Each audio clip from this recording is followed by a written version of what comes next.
Toutes et à tous, j'espère que vous allez bien. On se retrouve pour le brief du jeudi 21 novembre, il est 8h21, mon anniversaire au passage. Aujourd'hui, on va parler donc des news économiques, du ratio long and short, du funding, open interest, des liquidations. On regardera ce que font les whales en finissant par l'analyse technique de Bitcoin.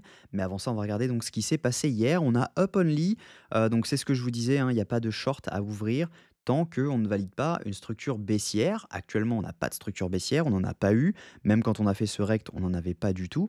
C'était un petit rect, hein, mais voilà, on a quand même eu, pas mal de liquidations qui ont été prises là-dessus.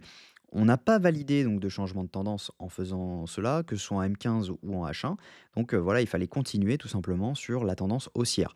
Je vous déconseille sérieusement de short actuellement. Cependant, quand on regarde juste ici, hein, on avait ce canal-là, donc juste là, qui était assez évident à trouver et on voit que, ben, on est en train partiellement de revenir chercher le haut du canal. Donc derrière, on peut potentiellement retracer, mais voilà, il y a pas de short, je pense, à tenter là-dessus. Potentiellement, on peut revenir chercher au moins cette zone-ci pour derrière repartir potentiellement à la hausse. Mais voilà, je pense pas qu'il y ait de short à ouvrir parce que clairement, on est tendance haussière. Ce serait vraiment trader à contre-tendance. Et puis, vous allez voir que tout le monde est en train de short ce marché.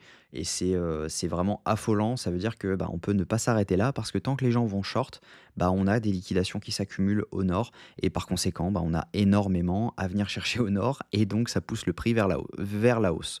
Donc au niveau des news économiques, aujourd'hui, on va être servi. On a l'inscription au chômage hebdomadaire à 14h30. On a l'indice manufacturier de la fête de Philadelphie à 14h30.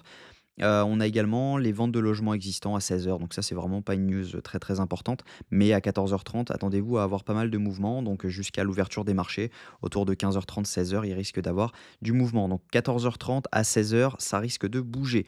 Au niveau du ratio long and short, on a une énorme augmentation du nombre de shorts sur les dernières 24 heures sur Binance. Je vous mets la vidéo d'hier juste ici pour que vous ayez le chiffre. On avait 4,4 milliards de dollars. Actuellement, on est sur donc hop, si j'arrive à enlever cette fenêtre. Actuellement, on est sur 5,4 milliards. Ça veut dire qu'il y a 1 milliard de shorts en plus uniquement sur Binance sur les dernières 24 heures. Donc vraiment, ça veut dire qu'il y a beaucoup, beaucoup à liquider encore au nord. Je ne prends pas en compte, bien sûr, Bitfinex parce que tout simplement, il y a des longues, il y a 5 milliards de dollars de longues qui se sont ouverts aux 15 000 dollars et qui ne se sont jamais fermés. Donc c'est pour ça que je ne le prends pas en compte.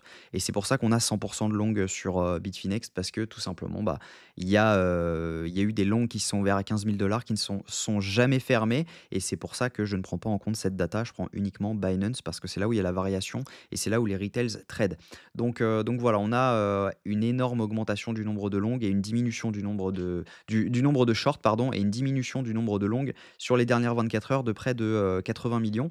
Donc vraiment, il y a énormément à prendre au-dessus. Si jamais on regarde les funding open interest, c'est un peu ce que ça atteste également. On voit que juste ici, on a une hausse de l'open interest avec une stagnation donc des fundings. Donc ça veut dire qu'on a autant de shorts qui s'ouvrent que de longues qui se ferment et par conséquent, bah, on l'a vu, hein, sur le ratio long and short, c'est plutôt du short qui est en train de s'ouvrir, donc il y a du long qui est en train de se fermer avec du short qui s'ouvre. Derrière, on voit que là, on a une fermeture de pas mal de longues parce qu'on a une baisse de l'open interest avec une baisse des fundings. Donc ça veut dire que là-dessus, il y a eu des liquidations qui ont été prises, mais également des prises de profit de longues qui ont été prises. Sûrement des gens qui ont dû se dire que c'était le top.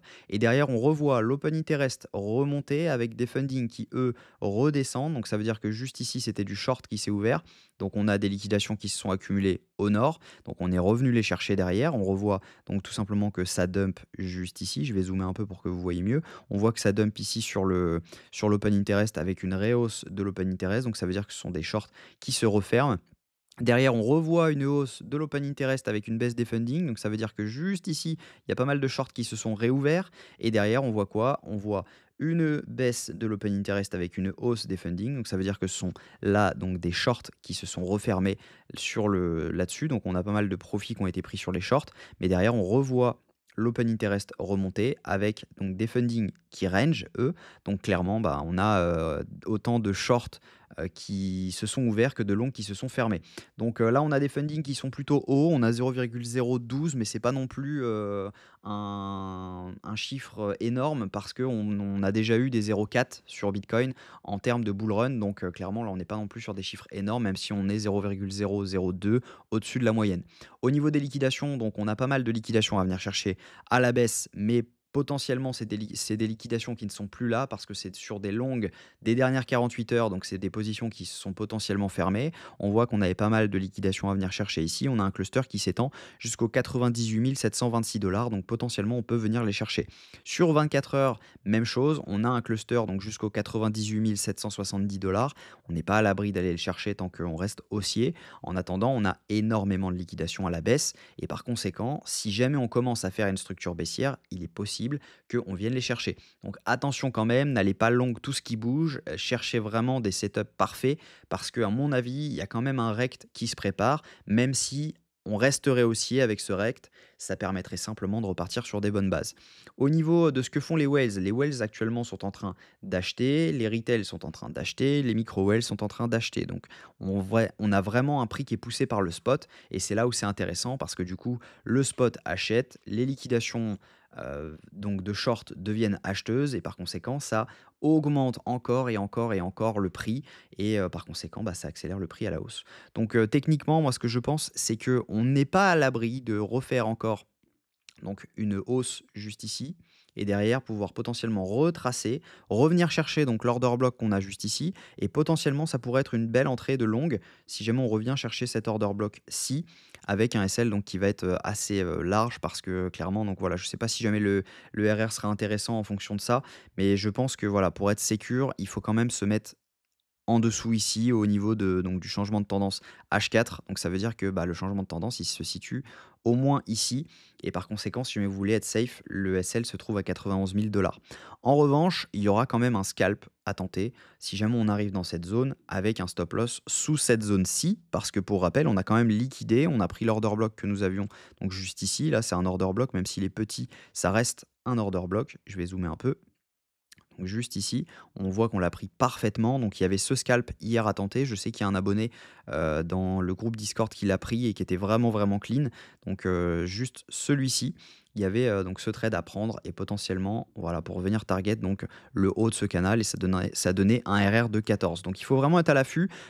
C'est des entrées qu'il faut faire en ordre limite parce que souvent on n'a pas le temps de réagir directement au market. Mais je pense que voilà, ça c'est un trade qui peut être potentiellement à tenter parce qu'il peut être intéressant. Maintenant, ça ne veut pas dire qu'on va y aller, ça ne veut pas dire que ça va rebondir, ça veut simplement dire que si on y va, il y a des probabilités de rebond, même si cette trendline commence à accumuler des liquidités. Donc potentiellement, on peut venir la recte. Mais voilà, je pense que ça peut être un trade intéressant à prendre. En tout cas, j'espère que cette vidéo vous a plu. Si c'est le cas, je vous invite à vous abonner, à regarder la vidéo sur le pit que j'ai fait hier, qui est super intéressante. J'ai pris des mots vraiment que tout le monde peut comprendre, j'ai tout expliqué les notions. Donc je vous mets la vidéo à la fin de cette vidéo, vous aurez juste à cliquer dessus pour passer sur cette vidéo. En attendant, je vous souhaite une très bonne journée, on se retrouve demain à la même heure et prenez soin de vous.